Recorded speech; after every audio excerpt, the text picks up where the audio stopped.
ngantuk di kelas tapi bingung ngapain. Ya nyatet aja lah. Udah nyatet, catatannya hilang gara-gara dibinder. Pingin ngeprint PPT tapi gak punya printer, juga boros. Gimana ini? Pusing deh. Mempersembahkan Inilah solusinya, catatan digital. mencatat atau tidak di kelas itu adalah sebuah pilihan. Mau kamu tidur, mau nyatet, itu terserah kamu kalau di kuliahan. Nah, aku sendiri biasanya mencatat biar gak ngantuk. Nah, aku mau cerita sedikit evolusi aku dalam mencatat di kelas. Nah, tahun pertama itu aku baru banget punya laptop yang bisa ditulis. Jadi touchscreen, dan aku jadi semangat untuk mencatat di laptopku langsung. Nah, pertamanya itu aku memakai aplikasi OneNote dan aku pakai sampai sekarang untuk berbagai keperluan. Nah, aku memakai OneNote ini hanya untuk saat kuliah saja atau coret-coret draft, mau gambar atau ngapain. Nah, ada beberapa hal yang aku sukai dari OneNote ini, yaitu bisa merekam kuliah saat kalian mencatat. Jadi misal setelah kuliah kalian bisa mengulang, kalian tuh pas nulis ini dosennya ngomong apa, kalian bisa tahu. Sedangkan pembuluh darah sama 3 lapis, lapisan utamanya terdiri dari letter disebut tunika intima. Lapisan tengahnya otot disebut sebagai tunika media, setelah adalah otot. Dan lapis. Nah, awalnya tuh di semester pertama aku semangat banget masukin PPT ke OneNote-ku, sekalian ngerekam juga.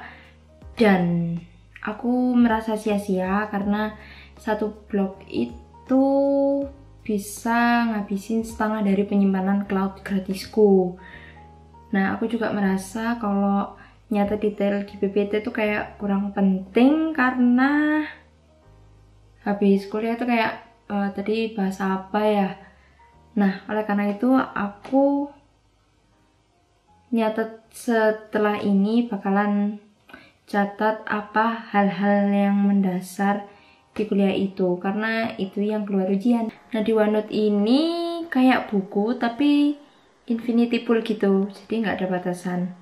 Dan hal ini yang bikin aku kurang suka dari OneNote, jadi kurang rapi gitu. Meskipun kalian bisa nge-grid sih, dikasih garis-garis gitu, tapi kalau kayak nggak ada batasan untuk misal kertas A4, F4 itu nggak ada, jadi kayak bebas gitu, kurang rapi. Sehingga aku sekarang lebih memilih OneNote untuk khusus catatan di kelas sebagai draftnya itu.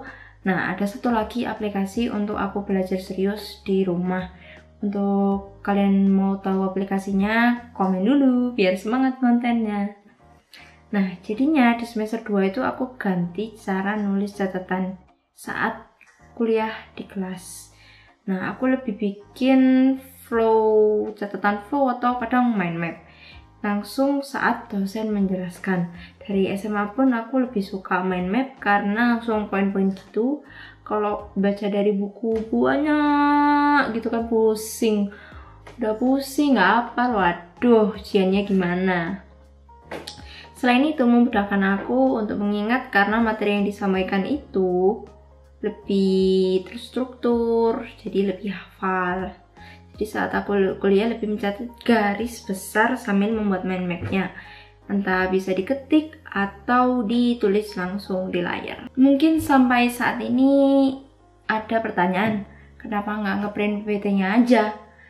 Nah, kalau aku pribadi, kalau ngeprint PPT sebanyak itu, satu PPT bisa 100 halaman dan ada banyak matkulnya dalam satu blog. Aku tahu aku bakal kayak stres gitu, ngeprintnya stres. Dan baca beribu-ribu PPT, waduh, nggak deh. Dan pada akhirnya pasti nggak aku baca. BTW itu bakal ada di video selanjutnya, How I Study. Dan aku juga ingin mengurangi pemakaian kertas sehingga aku lebih memilih catat digital. Nah, sekarang kita akan breakdown cara mencatatku di kelas dengan cara digital. Pertama aku buat section dan namanya sesuai mata kuliahnya, misal sistem peredaran darah dan otot dan sebagainya. Kedua, tiap pertemuan itu aku buat page baru sesuai harinya. Nah, misal per pertemuan bahas materi yang berbeda. Nah, di section ini dibedakan berdasarkan anatomi, histologi, dan fisiologi. Ada tips untuk tim nulis kayak cakar ayam, kalian bisa pakai fitur grid yang ada di OneNote. 4 diketik atau ditulis ya. Kalau aku pribadi biasanya kalau misalkan kayaknya materi ini nggak sulit, jadi aku biasanya ketik dalam bentuk outline. Sedangkan kalau aku merasa kayaknya ini banyak banget sih yang kayak overwhelming gitu, aku pasti bakalan bikin catatan flow atau catatan dalam bentuk mind map. Kalau ternyata ada kuliah dadakan dan alamat gak bawa laptop, biasanya aku nulis di kertas biasa dan dalam bentuk outline, flow, terus mind map tadi.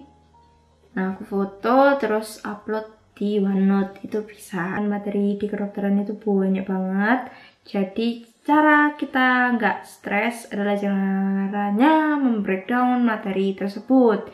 Kalau aku caranya dengan mind map. Di saat lagi kuliah nih, aku lebih suka bikin mind map yang nulisnya dari kiri. Kalau dari tengah itu kurang nyaman. Misal di materi ini dosennya lagi bahas sistem vaskuler. Nah, berhubung ini lagi bahas histologinya, jadi bahas pembuluh darahnya kan. Nah, pembuluh darah bisa dilihat strukturnya apa aja, sel, dan jenisnya. Jadi misal kalau lagi diterangin sebabnya, aku biasanya ganti warna markernya. Awal-awal aku sukanya pakai marker hitam. Terus kalau buat subjudul, selanjutnya pakai warna lain sesuai kategorinya. Misal pembuluh darah strukturnya ada 3, tunica media, intima, dan adventitia. Karena mereka itu kategori struktur, jadi aku khususin pakai warna oranye. Biru untuk tahun, hijau untuk contoh, terus merah untuk yang penting. Aku juga pakai namain simbol bintang, semisal kalau dosennya bilang, ini bakal keluar di ujian loh, nah itu aku kasih bintang. Dan pentung biru buat hal yang aku perlu review atau ketinggalan pas kuliah untuk review di rumah. Keempat, kadang kalau aku merasa butuh gambar ya gambar aja langsung. Karena kalau copy dari Google balik lagi emang penyimpanannya, jadi mending aku kopas untuk di catatan yang aku nyetir di rumah. Tara, udah jadi catatan kuliah saat di Kalakas. Nah, terus setelah kuliah gimana? Nah, biasanya aku kalau gabut biasanya kan jam 11 selesai kuliahnya, terus jam 1 kuliah lagi. Nah, di jeda waktu itu aku biasanya review di Gazebo atau ke Sekre buat nyari hal yang aku ketinggalan tadi yang aku bentuk biru. Terus di rumah dicatat ulang lagi nggak? Kalau aku pribadi enggak, karena gak ada waktu ya. Sebenarnya kalau kalian nggak ikut panitia apa-apa itu bakalan nganggur banget sih menurutku. Cuman karena aku kayaknya kebanyakan ikut panitia jadi gak cukup waktunya, ya manfaatkan waktu dengan baik. Nah, kalau aku lebih baik mending copy paste langsung aja ya, karena nggak mungkin nulis ulang 100 ppt, jadi mending ketik aja atau dibikin mind map yang lebih rapi. Nah, kalau di kelas biasanya kan aku udah sebut-sebut berulang-ulang tadi flow atau mind map. Nah, di rumah biasanya aku lebih suka pakai catatan dalam bentuk Cornell. Jadi aku bakal tunjukin di video lainnya kalau kalian mau. Kenapa nggak nulis saja? Karena 100 ppt itu banyak banget. Ya, memang benar ada penelitiannya kalau nulis itu lebih nempel ke otak. Tapi nulis yang gimana? Nulis sambil ngafal-ngafal tadi apa ya? Bukan nulis gini. Kalau kalian penasaran caranya belajar yang sesuai penelitian, bukan kayak katanya style belajar otak kanan kiri, sebenarnya kalau kalian cari jurnalnya, coba deh tunjukin ke aku. kayaknya nggak ada deh. Nah, bisa komen di bawah aja request video yang kalian inginkan biar aku semangat bikin konten lagi guys. Makasih ya. Makasih.